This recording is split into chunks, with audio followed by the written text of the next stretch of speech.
This video, I had my custom models reach out to me and ask me to paint, I don't even know how to say this lady's name. She? Shy?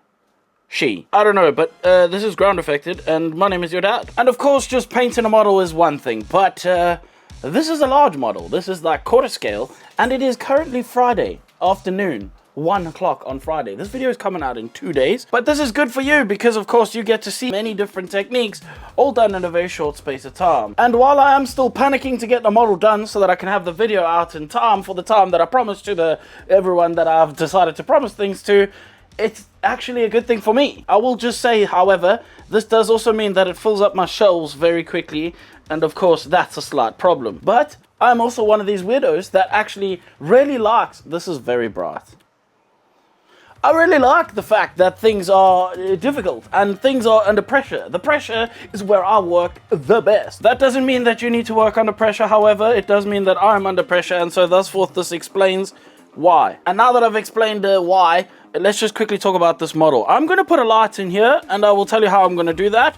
I just cut off the key because I needed space and because I didn't plan this before, but it doesn't matter. I cut off the key and it has a nice fitting piece here, so it fits in good enough. I mean, it's wobbly, but I could probably put magnets, but of course I'm not going to. In my opinion, this model seems pretty simple to paint actually, and so I need to obviously get some primer on it. I've forgotten to print the little bow, but I'll print that now, and I'll put some primer on everything. But before that, I want to just quickly test out the lighting, and so I'm going to put an LED in there. I think that maybe this little LED will work.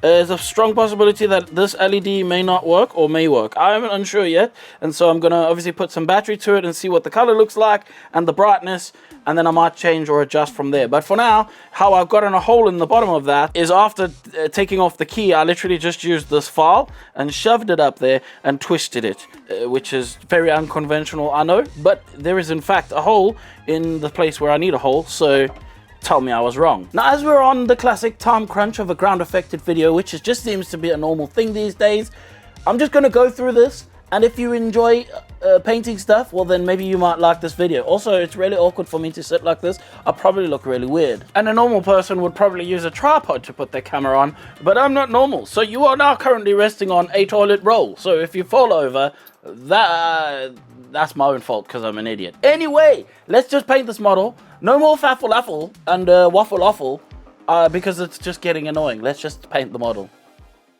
Now, of course, I need to start out by doing the soldering for this LED. And I have this little small soldering iron that it plugs into a battery, which I use for my FPV drones.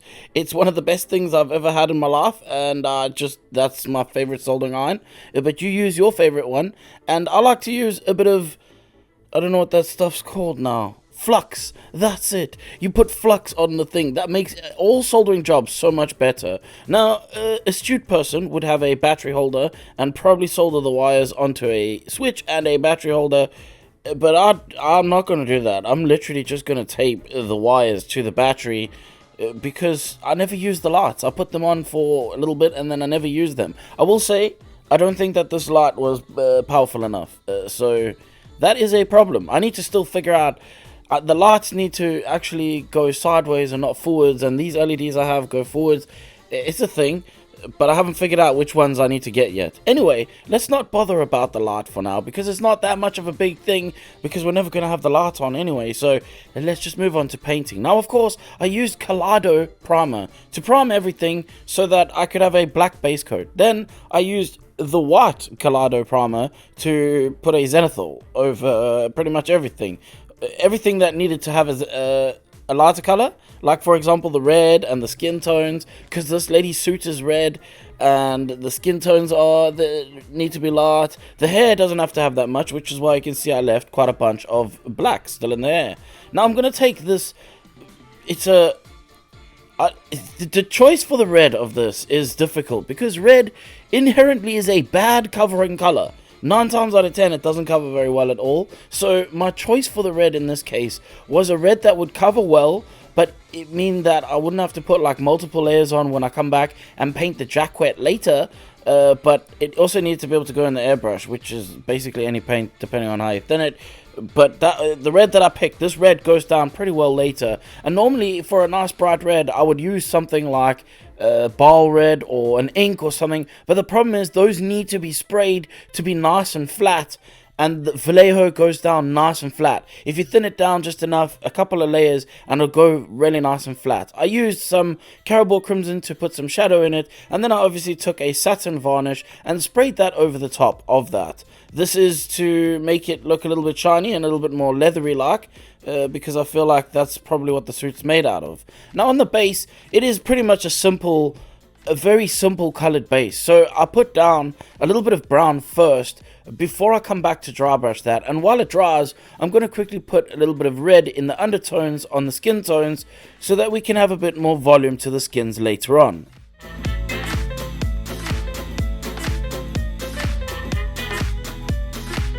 Now when it comes to the base, I'm going to use this greenish kind of color to do the base. And this is something that I don't think about, but I have obviously thought about it. It's just been subconscious in my head how I've thought about this. But I've just chosen a color. But I didn't think the fact that the skin tones are naturally warm, and the suit that she's wearing is red, so that's warm. But I'm using very cool colors to paint the base. And this is probably part of the reason why a lot of my work looks so coherent and it looks good to most people. Although, I do want to mention that it's kind of hard for me to shape videos. I'm not like the best person to put down a story or a plot or a plan for stuff. The way that I like to deal with things is I jump balls deep, and then we figure it out when we get there. Let's set the thing on fire, and if it's bad, we'll figure out how to put it out then. That's the way that I treat things. So I do this when I make videos too, and usually what happens is I have about 15 different ideas in mind that I want to show you, and then the video ends up going off the rails because I just stick to about 27 of those ideas and I don't know what the hell's going on anymore, and I can't really stick to one plot. It's just a problem that I have. I am actively working on trying to make sure that I stick to one something that I'm teaching you. Noticed in the last few videos I had done that specifically. I had Frankie help me. I'll be totally honest with you, because I'm not good at this. I'm throwing myself balls deep into everything, and then at the end going, I need to figure this out. Now this video originally intended to show you that you don't have to paint too crazily. Like, painting a lot of stuff, it can start to maybe make you a bit scared. Maybe you overdo things. And I want to intentionally show that you don't actually have to do crazy shades with veins underneath the skin and like lines in every little crevasse and everything. Literally, look at my blacks. The only thing on these pants, there's not pants, there's legs, and the only thing on these legs that is shaded is the red, and it's two colors. Literally a red with a slightly darker red in the shadow, and then I painted a solid black over everything else. That's it. The legs are done. Genuinely, you'll see me put them in the base a little bit later on. Now, one thing that I can say, if you want to paint and still have a striking and effective looking model, you need to focus on certain areas that people are going to look at. Now, of course, that large red area with a little bit of a gradient in it, it looks nice and satisfying to look at because there isn't too much going on. And if you were to add too much and you made any mistakes, it might no longer look satisfying anymore. So, my opinion is, if you made just a simple satisfying blend and everything else was painted tidy enough, you can get away with a good looking model and you don't have to do much more. And that's the same philosophy I have for the skin tones as well, where I will paint a million colors, and you'll see this across all of my videos. And this is one of the things that's made my models stand out in the past, was that the skin tones were nice, they were striking, and everybody loved it because it was a simple enough effect. But all it was just throwing a load of colors at a model. And if you think about the rest of the model, I didn't do that much detail. You will see as we get further in. The main detail on the legs, like I showed you, was just the gradient of the red and the dark red. And on this body portion, like the torso and the hips, it's literally just going to be the skin tone. So I need to focus on getting a really nice, smooth gradient, as well as obviously the colors right. And once I've done all that, that kind of tricks your eyes, and it means that I can be somewhat lazy with the rest of the details. And I say lazy in the loosest way possible, because there's nothing lazy about painting a quarter scale statue in less than a day and a half. Let me tell you that. You are still going to work your freaking ass off to get that done. And like I said in the beginning of the video, you don't need to do that, but I'm just trying to show you that if I can do it in a short amount of time, then that means that this can be split up over time and very achievable for most people to be able to do. One little quick thing I want you to take note of is that the blacks that I'm using, for example, for this strap of her underpant, I'm using a matte black Vallejo for this. When I come back and paint the cloth that goes around, as that covers up the bottom portion of her, that I'm going to use this surface primer, which has a slightly different sheen to it. Even though it is matte, it's not completely matte. It's kind of almost satin when you paint it by hand. That's because it's so thick, but equally, there is a reason for the choice of these two colors. The Vallejo matte black, if thinned to the right, in fact, if just thinned a little bit, it will go down super smooth and it will flatten itself when it dries. But it is very matte. It's not too matte, but it is very matte, and it gives a slightly different effect to the look of the finished product. Whereas that primer automatically levels itself as well. This is a little trick that you can have if you struggle with painting blacks, for example. Then a primer that is designed to self-level will do a great job at obviously self-leveling. Now remember when I spoke about this red earlier, and I needed a red that would cover very well. This dark vermilion from Vallejo, and I'm sure there are other reds that do this, and there definitely are, but not all reds behave the same, and I think it's due to pigment density and type of pigment that's used as well that makes the paints behave in such a way. But as you can see, the red over the lighter whitish areas is a lot brighter than the red over the darker areas. But luckily, with the spraying of the skin tones, all the highlights were on the top anyway, so this really helps with adding that layer. I thinned that paint down quite a bit, probably about 60% paint and 40% water, to make sure it's a nice flat layer. I then obviously put the same shadow on that with the Carabao Crimson that I did on the legs as well. I probably did about 2 or 3 layers of that red initially, and that's because you want to make sure that the color is pretty close to the saturated version of the color as possible. Now I then used that primer to paint over the black sections on the top portion of the torso, and that is of course the little lining around the collar and on the bottom underneath. I don't even know what these things are called, the seams, but also the necklace and stuff. I also painted the collar, which I figured was not the right color when I re-looked at the render, so I came back. Luckily it was probably the best color to use for an undercoat for using a golden color, and this I used bronze, and I painted this using a dry brush, which is another way of sort of cheating detail. This way I don't have to paint the entire section solidly and then somehow try to shade that as well. I've already got the shades by leaving the black in the recesses, and then obviously the highlight is the golden color, which makes it look more golden. I don't know why it does that, but it just does that. These are the same colors that I used for the armor on the arms. Obviously I used silver from Ammo by Mig to paint the little inner sections, and then I used that bronze again to paint the outside sections on the arm too. Now while I quickly paint the rest of this arm, I want to tell you about the sponsor of this video, which is My Custom Models. This is a Patreon. It's basically what happens, right? You subscribe. The subscription is not your tax or any. This is you supporting the artist, because during that month that artist is going to create some absolutely epic models. That's how Patreons work, and My Custom Models is no different. They make some incredible models of nostalgic kind of characters, but also some obscure characters that are not necessarily as popular as some of the other Patreons, which, if you're interested in characters like that, like for example this model in this video, then of course you want to go and check out in the description My Custom Models Patreon and see if there's anything you like. Also bear in mind that most of these Patreons have places for you to buy things. You don't have to subscribe.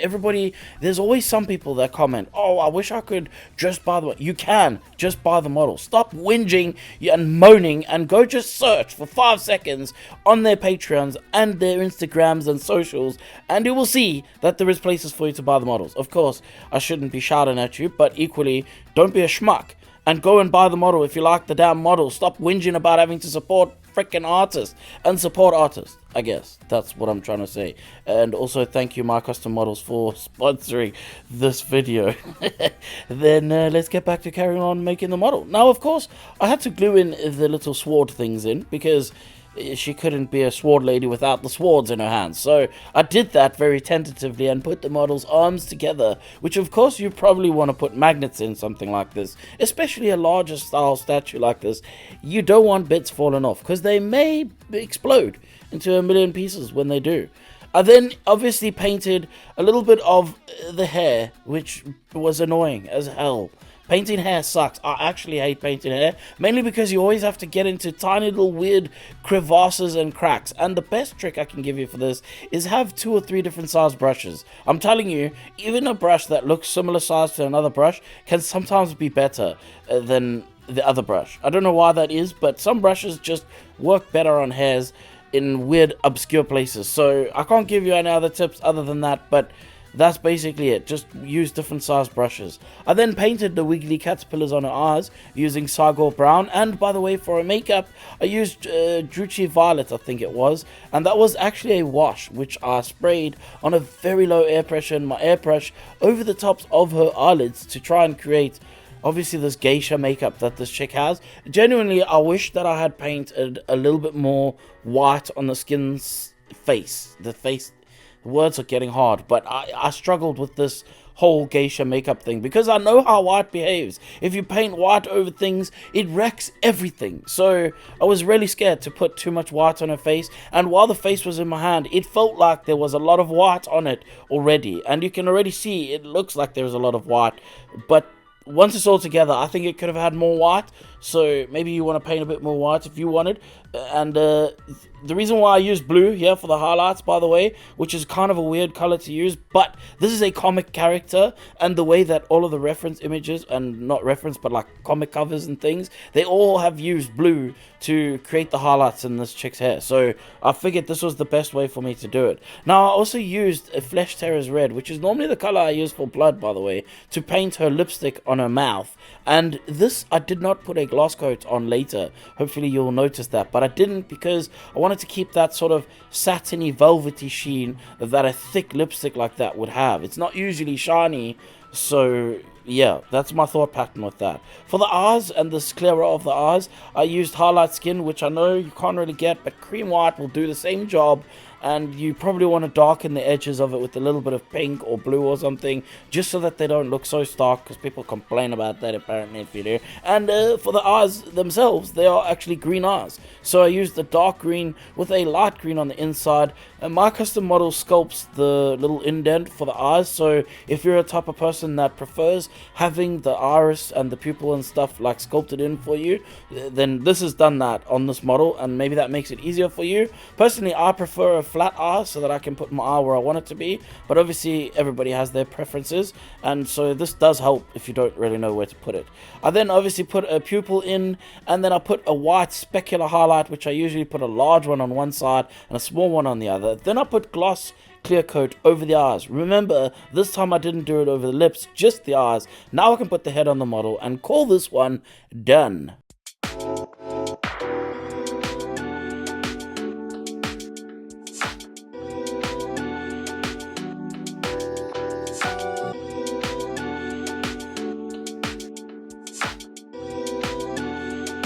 Okay, so it was left up to me on how I was going to produce this video this time. I had no one helping me to figure out the plan for the action of making this video. I just made a video, and again, I started this at 1 o'clock on Friday afternoon. So realistically, in the time that I've had to make this and make the video and paint the model and everything else that goes in between, I mean, I'm pretty happy with how it came out. And equally, maybe the video is a bit crazy. I don't know. I haven't watched back yet, and it might actually be a bit of an ADD crazy mission.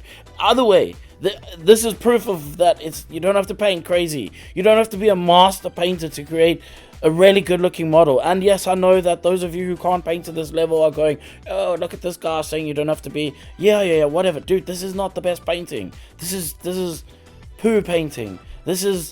You can do this. I promise you can do this. They're all such simple techniques. It's just about being precise, having control over your friggin' hands, which I guess if you don't have control of your hands, well, then it makes it hard, obviously. But it's not that hard. Just believe in yourself. Have some faith. Try it. Do this thing. Don't put so much effort into making every little piece have its own little highlight, shadow, and low light, and freaking mid-tone and half-tone, and just put the color. Black on black. Simple as that. that's it. That's all I have to say for you. I want to say a massive thank you to all my Patreons, of course, and also a thank you to the sponsor of this video. My Custom Models is an amazing guy to work with. I love working with him. He's such a cool dude. He does all of this pretty much from my knowledge. He does this mostly by himself, and he's working hard. It's another artist that I know that's working really hard, and I can appreciate that. So go check them out in the description. And if you want to support me over on my Patreon, hardworking artist as well, then you can do such a thing. That's it, end of the video, and we are at the end of the video. That means I get to say the thing, and the thing is, if you didn't like anything you saw in the video, that's a you problem, and you should just probably fuck off then. Oh, by the way, if you're watching this while sitting on the toilet, make sure to wash your hands, you dirty